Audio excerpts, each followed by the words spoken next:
exit executive session and re-enter regular session.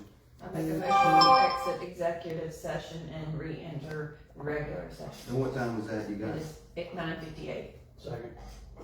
So that's a Brent Taylor on motion and Christopher T on second. All in favor? I just want to read one thing. I kind of overlooked. This meeting was called for just specifically executive session germane to personnel. I did not read this. Once again, the chairman requested executive session for discussion or deliberation on the appointment, compensation, hiring, disciplinary action or dismissal, or periodic evaluation or rating of a public officer or employee, or interviewing applicants for the position of the executive head of an agency as provided in OCGA 50-14(3)B. Germane to personnel. So I'm just trying to make that a matter of record. We're here obviously to discuss the vacancy of Chief Appraiser. All right, so we're back in regular session.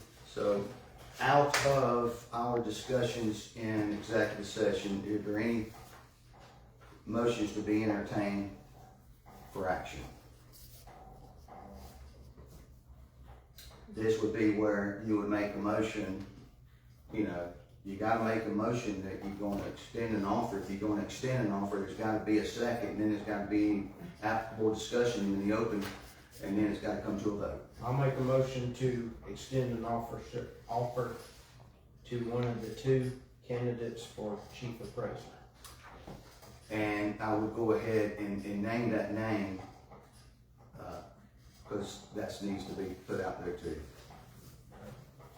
The candidate for Chief Appraiser would be Christy Cook. Okay, so we got a motion on the floor. Let me put. I'll make a second.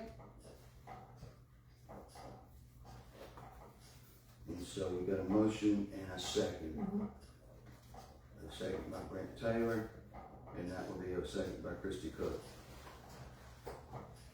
Okay, now we would go to any discussion. I'm opposed to this simply because you're spending taxpayers' money in the excess that's not allotted for this position, and I'm opposed. Anybody else got any discussion?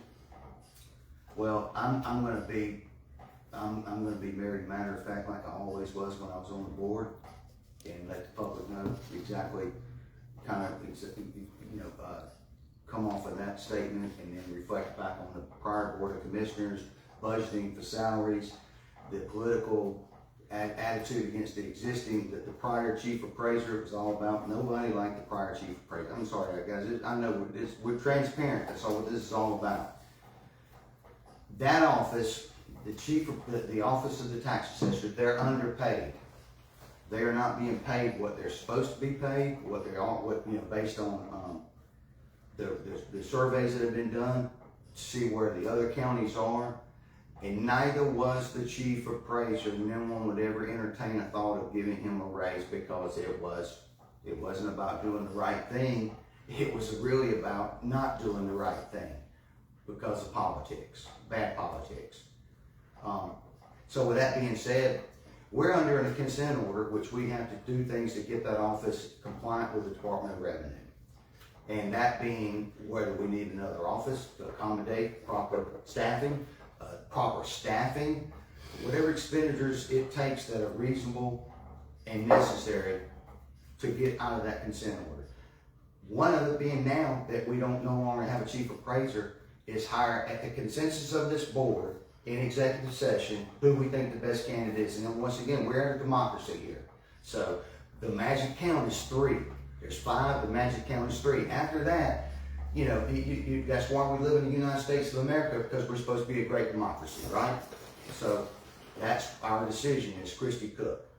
Is it for more pay? Yes. I'm gonna go ahead and go on record. We're offering Christy Cook $76,000. And hold on a minute, I'm not done talking. Well, I want to say something. You can get, because I'm done. You can say all you want to, because we're in discussion right now.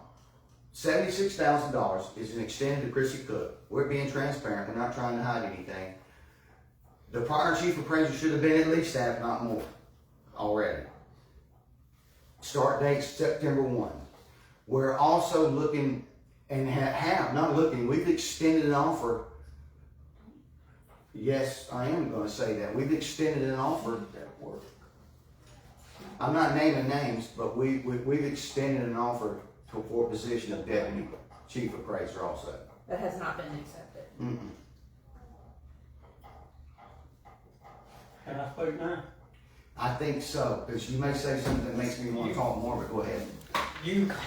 We've hired a candidate for more money when we had one perfectly qualified for less money than we spent today. But y'all chose to spend more taxpayer money to hire somebody else.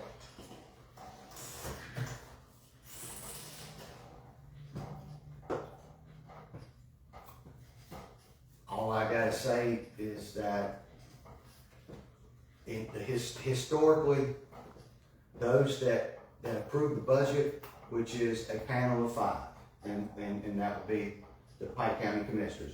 Not necessarily this board 4 years ago or 20 years ago. But it's always been about, let's get what we can get as cheap as we can get. Let's pay as little as we can for a position. In the private sector, you don't think that way, but for some reason in the government, I don't know why, but it's just, you get what you pay for. And we're not guaranteeing anything by this new chief appraiser coming in, but we certainly are hoping. And I think we're just trying to, as a board here, we're trying to be assertive and take the steps to let the public, citizens, taxpayers know that we're doing the best we can to try to make things better with improvements. And with that, that's really all I have to say as far as that goes. So, we have a motion and a second. Any further discussion? None of y'all have anything you need to say? I just want to say that both candidates were good candidates, but just upon discussion and just different situations and so forth, I think the majority of us felt like Christie was a better pick for that position. It's not to say Heather is not a good pick for that position. We just felt like Christie was the better one. I just want to make sure, because Heather, both people were very good candidates, both of them. All right, so we're gonna bring it to a vote. All in favor? 4, all opposed?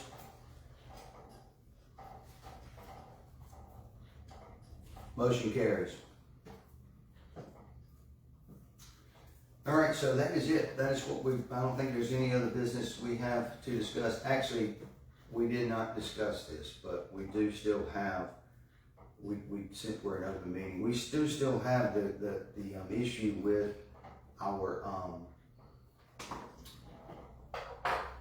voted appointed secretary that represents the Board of Tax Assessors. That is a statute or Department of Revenue requirement, is the Board of Tax Assessors must have the assistance of a secretary that is, I can't recall, do we vote on that or is Yes. Yes. Okay, we voted on that, and Emily, what's Emily's last name? Morris. Emily Morris was the secretary that was voted in, and she wanted to do it with the prior chief appraiser. But now she no longer wants to hold that position. So that has to be done in an open session. She is supposedly, she tendered her resignation, not in an open session, but we have to acknowledge that in an open session in the public. Either we're going to accept that resignation or not. It's a resignation from the board secretary, not her position. Correct. I'll make that clear. Yeah, Nothing to do with the yeah. office, has nothing to do with her current position.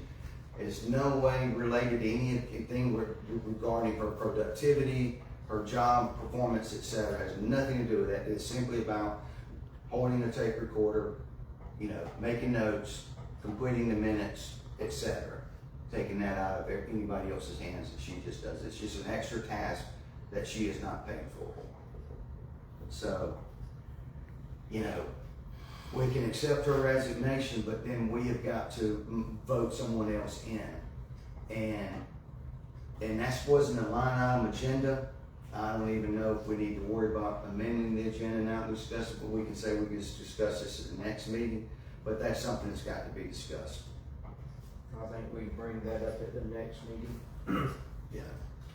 So we'll, if that's not on the line, if that's not a line item agenda for those that will be at the next meeting, we'll amend the agenda to make it a line I item. won't be at the next meeting, something I would like to talk about, What's that? well, I would suggest, accepting the resignation from the board secretary and investigate, if either of the other two members of the assessor's office would be interested in assuming the position. Are you saying do that at the next meeting or do that now? I mean, we can amend the agenda real quick and put that on line item, but can we not? I don't know. It'd be better to be advertised. Yeah, we'll just wait until next, we'll just wait, you know. Yeah, but we know how you, at least we know where you are, because you won't be there. All right, so that's just really just topic for discussion. I didn't really mean to confuse y'all, or maybe those that are watching or anything. But we've accomplished what we're here, came here today to do. So can I entertain a motion to adjourn with no further discussion? Make a motion to adjourn. I second that motion. Got a motion by Christopher T. and a second by Brent Davis. At what time are we adjourning? 10:09. 10:09. We are adjourning it. All in favor? Motion carries. Motion meeting adjourned at 10:09.